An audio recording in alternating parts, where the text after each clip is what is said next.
Welcome to next exam. आज है 10 दिसंबर 2021 और 10 दिसंबर 2021 से करंट अफेयर्स के जितने भी इंपॉर्टेंट क्वेश्चन बन सकते हैं सारे हम इस वीडियो में डिस्कस करेंगे और हर क्वेश्चन से रिलेटेड इंपॉर्टेंट फैक्ट भी मैं आपको बताऊंगा, तो आप पूरा वीडियो और ध्यान से देखिए। लास्ट में मैं आपसे क्वेश्चन भी पूछूंगा, उसका आंसर आपको कमेंट बॉक्स में बताना है। आज की इस वीडियो की पीडीएफ फाइल आप इस वीडियो के डिस्क्रिप्शन से डाउनलोड कर सकते हैं। पीडीएफ आप हमारे टेलीग्राम ग्रुप से भी डाउनलोड कर सकते हैं। टेलीग्राम ग्रुप पर आपको सारी पीडीएफ एक साथ मिल जाएंगी और टेलीग्राम ग्रुप का लिंक मैंने इस वीडियो के डिस्क्रिप्शन में दे दिया है, तो आप उस लिंक पर क्लिक करके टेलीग्राम ग्रुप ज्वाइन कर सकते हैं। तो चलिए स्टार्ट करते हैं।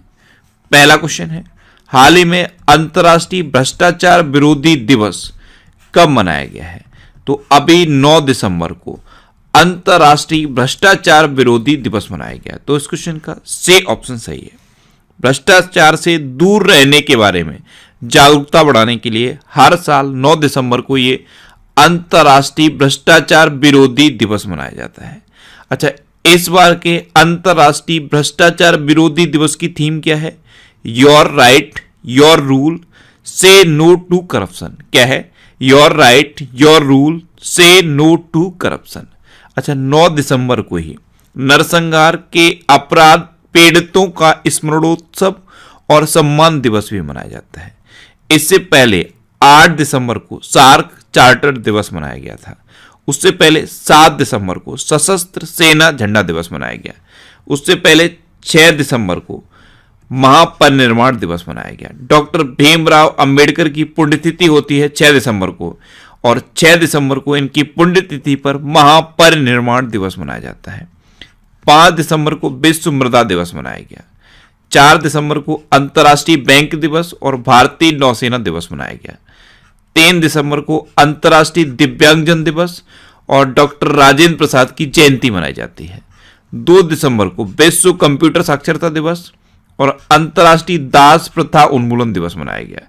2 दिसंबर को ही राष्ट्रीय प्रदूषण नियंत्रण दिवस भी मनाया गया। 1 दिसंबर को बीएसएफ का इस बार 57वां स्थापना दिवस मनाया गया और 1 दिसंबर को ही एड्स दिवस मनाया जाता है। तो ये दिसंबर के अब तक के इंपोर्टेंट डे हैं, इन्हें आप याद रखिए। अच्छा, आज की इस वीडियो का हम टारगेट रखते हैं 40,000 लाइक का। तो अगर ये वीडियो आपको अच्छा लगता है, हेल्पफुल लगता है, तब आप इस वीडियो को लाइक और शेयर जरूर किया करो। और मैं आपको भी बोलता हूं, डेली मॉर्निंग में उठकर सबसे पहले अपने लिए टारगेट फिक्स करो, चाहे छोटा सा ही टारगेट फिक्स करो, लेकिन डेली मॉर्निंग में उठकर सबसे पहले अपने लिए टारगेट फिक्स करो और फिर अपना पूरा दिन उस टारगेट को अचीव करने में लगा दो। आपकी लाइफ ऑटोमेटिकली अच्छी हो जाएगी। नेक्स्ट क्वेश्चन है, हाल ही में बाजार प्रभुत्व के दुरुपयोग के लिए किस देश ने अमेजन पर $1.3 बिलियन का जुर्माना लगाया है? तो अभी इटली ने बाजार प्रभुत्व के दुरुपयोग के लिए अमेजन पर $1.3 बिलियन का जुर्माना लगाया है और ये अब तक यूरोप में अमेजन पर लगने वाला सबसे बड़ा जुर्माना है। तो इस क्वेश्चन का बी ऑप्शन सही है। अभी इटली ने लगाया, तो ये है मैप में इटली। इटली की कैपिटल क्या है? रोम। अच्छा, रोम में फूड एंड एग्रीकल्चर ऑर्गेनाइजेशन का हेडक्वार्टर है। वर्ल्ड फूड प्रोग्राम का हेडक्वार्टर भी रोम में है और अंतर्राष्ट्रीय बीज सम्मेलन 2021 इस बार रोम में ही हुआ था। अच्छा, इटली के प्रेजेंट टाइम पे प्राइम मिनिस्टर कौन है? Mario Draghi. कौन है? Mario Draghi. नेक्स्ट क्वेश्चन है, हाल ही में काजूबेली वेटलैंड्स को किस राज्य का 16वां पक्षी अभ्यारण्य घोषित किया गया है? तो अभी तमिलनाडु का 16वां पक्षी अभ्यारण्य घोषित किया गया है काजूबेली वेटलैंड्स को। तो इस क्वेश्चन का सी ऑप्शन सही है। ये तमिलनाडु के विल्लीपुरम जिले में है। विल्लीपुरम जिला ये तमिलनाडु में है और यहीं पे काजूबेली वेटलैंड्स है। इसको तमिलनाडु का 16वां पक्षी अभ्यारण्य घोषित किया गया। अब तमिलनाडु, तो ये है मैप में तमिलनाडु। तमिलनाडु की कैपिटल क्या है? चेन्नई। तमिलनाडु के चीफ मिनिस्टर कौन है? M.K. स्टालिन। और तमिलनाडु के प्रेजेंट टाइम पे गवर्नर कौन है? R.N. रवि। अच्छा, ध्यान रखना, पूरे देश में अंगदान के मामले में तमिलनाडु नंबर 1 पे है और मछली के उत्पादन में भी तमिलनाडु नंबर 1 पे है। आदिपुरम त्योहार भी तमिलनाडु में मनाया जाता है, इतना आपको याद रखना है। नेक्स्ट क्वेश्चन है, हाल ही में कनाडा, यूके और कौन सा देश बीजिंग शीतकालीन ओलंपिक के राजनयिक बहिष्कार में शामिल हुए हैं? तो कनाडा, यूके और अब ऑस्ट्रेलिया। ये चाइना में जो बीजिंग ओलंपिक हो रहे हैं इसके राजनयिक बहिष्कार में शामिल हो गए हैं। तो इस क्वेश्चन का सी ऑप्शन सही है। कल मैंने आपको बताया था कि अमेरिका ने जो बीजिंग शीतकालीन ओलंपिक हैं उनका राजनयिक बहिष्कार किया। अब इस राजनयिक बहिष्कार में कनाडा भी शामिल हो गया है, यूके भी शामिल हो गया है और ऑस्ट्रेलिया भी शामिल हो गया है। अच्छा, ये शामिल क्यों हुए हैं? तो चाइना में जो मानवाधिकारों की स्थिति है उसकी वजह से ये राजनयिक बहिष्कार हो रहा है और इसमें अब कनाडा, यूके, ऑस्ट्रेलिया और अमेरिका शामिल हुए हैं। अब ऑस्ट्रेलिया, तो ये है मैप में ऑस्ट्रेलिया। ऑस्ट्रेलिया की कैपिटल क्या है? कैनबरा। ऑस्ट्रेलिया की करेंसी क्या है? Australian dollar. और ऑस्ट्रेलिया के प्रेजेंट टाइम पे प्राइम मिनिस्टर कौन है? Scott Morrison. अच्छा, ऑस्ट्रेलिया की बिग वेस्ट लीग में खेलने वाले पहले भारतीय खिलाड़ी बने हैं उन्मुक्त चंद। ऑस्ट्रेलिया की न्यायाधीश हिलेरी चार्ल्सवर्थ को अंतर्राष्ट्रीय न्यायालय यानी कि इंटरनेशनल कोर्ट ऑफ जस्टिस के लिए चुना गया। नेक्स्ट क्वेश्चन है, हाल ही में नंद किशोर पुस्ट्रे का निधन हुआ है, वे कौन थे? तो नंद किशोर पुस्ट्री, इनको नंदा सर के नाम से जाना जाता था। ये एक शिक्षक थे और अभी इनका निधन हो गया। तो इस क्वेश्चन का बी ऑप्शन सही है। ये थे नंद किशोर पुस्ट्री। ये पद्मश्री से सम्मानित उड़ीसा के एक प्रसिद्ध शिक्षक थे। इनका अभी निधन हो गया है, तो इनका नाम आप याद रखिए। नेक्स्ट क्वेश्चन है, हाल ही में फिच रेटिंग्स ने वित्त वर्ष 2022 में भारत की जीडीपी कितने प्रतिशत रहने का अनुमान लगाया? तो अभी फिच रेटिंग्स ने फाइनेंस ईयर 2022 में भारत की जीडीपी 8.4% रहने का अनुमान लगाया। तो इस क्वेश्चन का ए ऑप्शन सही है। अच्छा, फिच रेटिंग ने 8.4% रहने का अनुमान लगाया है। इंडिया रेटिंग्स ने 9.4% रहने का अनुमान लगाया और गोल्डमैन सैक्स ने 9.1% रहने का अनुमान लगाया। अच्छा, S&P ग्लोबल रेटिंग्स ने 9.5% रहने का अनुमान लगाया है। तो ये सब आप याद रखिए। नेक्स्ट क्वेश्चन है, हाल ही में शिक्षा मंत्रालय ने कौन सा नया ऐप लॉन्च किया है? तो भाषा संगम नाम का एक नया ऐप लॉन्च किया है शिक्षा मंत्रालय ने। तो इस क्वेश्चन का सी ऑप्शन सही है। देश भर में कम से कम 75 लाख लोगों को अपनी मातृभाषा के अलावा अन्य भाषाओं में बुनियादी बातचीत क्षमता हासिल करने में मदद करने के लिए ये भाषा संगम नाम का ऐप लॉन्च किया है शिक्षा मंत्रालय ने। अच्छा, हमारे प्रेजेंट टाइम पे शिक्षा मंत्री कौन है? धर्मेंद्र प्रधान। नेक्स्ट क्वेश्चन है, हाल ही में फोर्ब्स द्वारा जारी दुनिया की 100 सबसे शक्तिशाली महिलाओं की सूची में कौन शीर्ष पर रही हैं? तो फोर्ब्स ने अभी दुनिया की 100 सबसे शक्तिशाली महिलाओं की सूची जारी की। इसमें जेफ बेजोस की पूर्व पत्नी मैकेंजी स्कॉट टॉप पर रही हैं। तो इस क्वेश्चन का बी ऑप्शन सही है। मैकेंजी स्कॉट फर्स्ट नंबर पे हैं, कमला हैरिस सेकंड नंबर पे हैं। हमारी जो वित्त मंत्री हैं निर्मला सीतारमण, ये इस लिस्ट में 37वें नंबर पर रही हैं। लास्ट ईयर यानी कि 2020 में ये 41वें नंबर पे थी। उससे पहले 2019 में ये 34वें नंबर पे थी, लेकिन इस बार ये 37वें नंबर पर रही हैं। नेक्स्ट क्वेश्चन है, हाल ही में जारी एशिया पावर इंडेक्स 2021 में कौन सा देश शीर्ष पर रहा? तो अभी एशिया पावर इंडेक्स 2021 जारी किया गया। इसमें यूएसए यानी कि अमेरिका टॉप पर रहा। तो इस क्वेश्चन का सी ऑप्शन सही है। यूएसए फर्स्ट पे है, चाइना सेकंड पे है और जापान थर्ड पे है। ये एशिया प्रशांत क्षेत्र के 26 देशों का इंडेक्स है। इसमें यूएसए टॉप पर है। तो यूएसए के प्रेसिडेंट कौन है? Joe Biden. जो बाइडेन की 2 बुक इंपोर्टेंट है, एक है प्रॉमिस मी डैड और दूसरी है प्रॉमिस टू कीप। यूएसए की वाइस प्रेसिडेंट कौन है? कमला हैरिस। इनकी 3 बुक इंपोर्टेंट है, एक है सुपर हीरोज आर एवरीवेयर, दूसरी है द ट्रुथ्स बी होल्ड और तीसरी है स्मार्ट ऑन क्राइम। अच्छा, इंडिया और यूएसए के बीच कौन कौन सी डिफेंस एक्सरसाइज होती हैं? कूप इंडिया, टाइगर ट्रंप, वज्र प्रहार और युद्ध अभ्यास। अभी यूएसए के जो पूर्व राष्ट्रपति थे डोनाल्ड ट्रंप, उन्होंने अपना खुद का social media app truth social launch किया था। यूएसए की विदेश मंत्री हैं एंटनी ब्लिंकन। ये मैंने आपको बता दिया। वज्र प्रहार, कूप इंडिया, टाइगर ट्रंप और युद्ध अभ्यास, ये इंडिया और यूएसए के बीच की इंपोर्टेंट डिफेंस एक्सरसाइज हैं।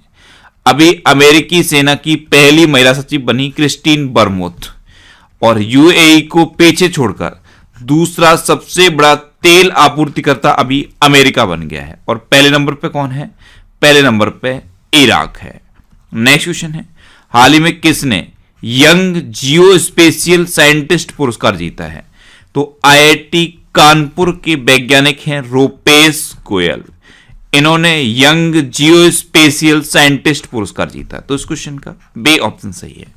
आप इमेज में देख लीजिए, ये है आईआईटी कानपुर के वैज्ञानिक रूपेश गोयल और इन्होंने ही यंग जियोस्पेशियल साइंटिस्ट पुरस्कार जीता है।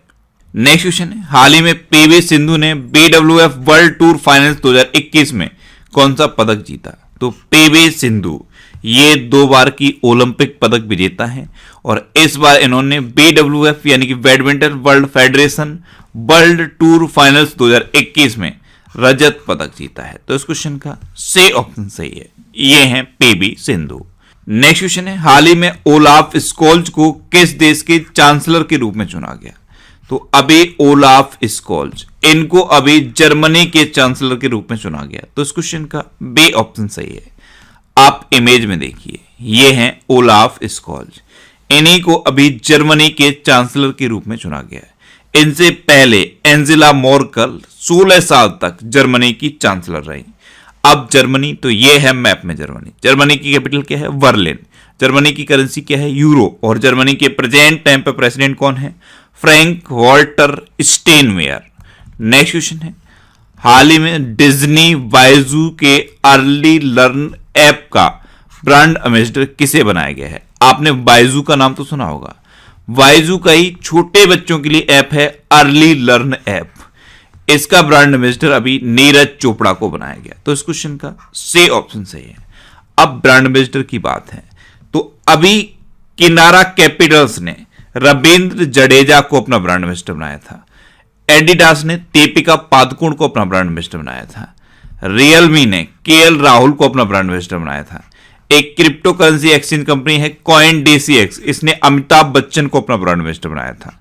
सेनको गोल्ड एंड डायमंड ने कियारा अडवाणी को अपना ब्रांड एम्बेसडर बनाया। फिनो पेमेंट बैंक ने पंकज त्रिपाठी को अपना ब्रांड एम्बेसडर बनाया। टाटा एआईए लाइफ इंश्योरेंस ने नीरज चोपड़ा को अपना ब्रांड एम्बेसडर बनाया।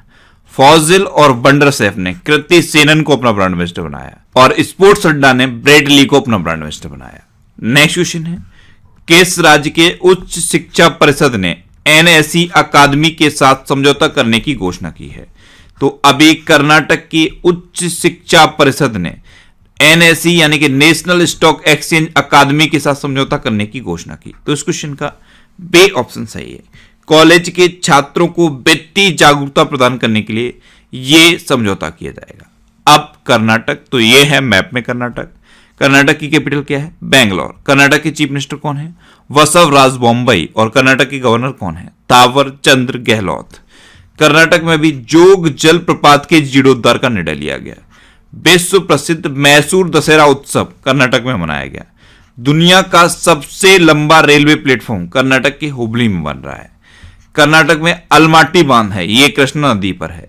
और कृष्णा राज सागर बांध है, ये कावेरी नदी पर है। कर्नाटक की पहाड़ियों पर अभी 12 साल के बाद नील कुरिंजी के फूल खिले हैं और राज्य ऊर्जा दक्षता सूचकांक में कर्नाटक टॉप पर रहा था। कर्नाटक का एक गांव है मट्टूर, ये इंडिया का इकलौता ऐसा गांव है जहां अभी भी संस्कृत बोली जाती है। कर्नाटक के 2 डांस बहुत फेमस हैं, एक है यक्षगढ़ और दूसरा है डोलू कुनीता। अच्छा, कर्नाटक में कौन कौन से नेशनल पार्क हैं? बांदीपुर, अंसी, नगरहोल, बनरकट्टा और कुद्रेमुखा नेशनल पार्क, ये कर्नाटक के इंपोर्टेंट नेशनल पार्क हैं। नेक्स्ट क्वेश्चन है, हाल ही में किसने ए सवारी इंडिया ए बस गठबंधन लॉन्च किया है? तो अभी नीति आयोग ने ए सवारी इंडिया ए बस गठबंधन लॉन्च किया। तो इस क्वेश्चन का सी ऑप्शन सही है। इसका पर्पज क्या है? भारत में ए बस सेवाओं को निर्बाध रूप से अपनाने की प्रक्रिया में तेजी लाने के लिए इसको लॉन्च किया गया है। अब नीति आयोग ने लॉन्च किया है, तो नीति आयोग में जो नीति वर्ड है इसकी फुल फॉर्म क्या है? National institutions of transforming India. इसकी स्थापना कब हुई? 1 जनवरी 2015 को। इसके अध्यक्ष कौन है? भारत के प्रधानमंत्री यानी कि नरेंद्र मोदी। इसके उपाध्यक्ष कौन है? राजीव कुमार। और इसके सीईओ कौन है? अमिताभ कांत। अब लास्ट वीडियो के क्वेश्चन का आंसर। लास्ट वीडियो में मैंने आपसे क्वेश्चन पूछा था कि हाल ही में अडामा बैरो ने किस देश के राष्ट्रपति का दूसरा कार्यकाल जीता है। तो अभी गाम्बिया के राष्ट्रपति का दूसरा कार्यकाल जीता अडामा बैरो ने, यानी कि इस क्वेश्चन का बे ऑप्शन सही था और लगभग सभी स्टूडेंट ने इसका आंसर सही दिया। मोस्टली स्टूडेंट ने इसके बारे में डिटेल में लिखा। मैं आपको एक बार फिर बोलूंगा, क्वेश्चन के बारे में आपको जितना ज्यादा से ज्यादा पता हो आप लिखा करो, क्योंकि जो चीजें आप लिख देते हो फिर उन्हें आप कभी नहीं भूलते। अच्छा, 1 जनवरी 2021 से लेकर 31 अक्टूबर 2021 तक के करंट अफेयर्स का मैंने ये बुक लॉन्च कर दिया है। इस बुक को आप अमेजन से परचेज कर सकते हो। नीचे डिस्क्रिप्शन में ब्लैक बुक के नाम से इसका लिंक दिया हुआ है, उस लिंक पर क्लिक करके आप इस बुक को अमेजन से परचेज कर सकते हो। अब आपके लिए आज का क्वेश्चन है, हाल ही में 4.5 दिनों के कार्य सप्ताह को अपनाने वाला दुनिया का पहला देश कौन बना है। 4 ऑप्शन दिए गए हैं, इनमें से आपको अपना आंसर बताना है। और इसके अलावा हम हमारे फेसबुक पेज पर previous year question daily post करते हैं, तो आप फेसबुक पर नेक्स्ट एग्जाम सर्च करके हमारा फेसबुक पेज ज्वाइन कर सकते हैं, क्योंकि प्रीवियस ईयर क्वेश्चन आपको बहुत हेल्प करते हैं। अगर आपको किसी क्वेश्चन में कोई डाउट होता है या आपको अपने करियर से रिलेटेड भी कोई प्रॉब्लम है, तो आप इंस्टाग्राम पे इंद्रेश आरसी INDRESH इंस्टाग्राम पे इंद्रेश आरसी सर्च करके आप मेरे साथ जुड़ सकते हैं और कोई भी डाउट, कोई भी confusion without any hesitation discuss कर सकते हैं। अच्छा, आज की इस वीडियो का टारगेट जरूर याद रखना। आज की इस वीडियो का टारगेट है 40,000 लाइक का। तो अगर ये वीडियो आपको अच्छा लगा है, हेल्पफुल लगा है, तब आप इस वीडियो को लाइक और शेयर जरूर किया करो। और आपके पास जो भी स्टडी रिलेटेड व्हाट्सएप और फेसबुक ग्रुप हैं, उनमें आप इस वीडियो को शेयर जरूर कर दिया करो।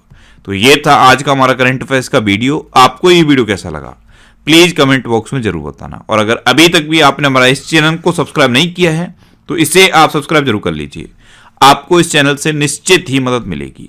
जब भी आप इसे सब्सक्राइब करेंगे तो बराबर में एक बेल आइकन बन के आएगा, आप उस बेल आइकन पर जरूर क्लिक कर लें, जिससे कि आपको डेली मॉर्निंग में करंट अफेयर्स की वीडियो मिलती रहे। Next exam always with you. Thanks for watching.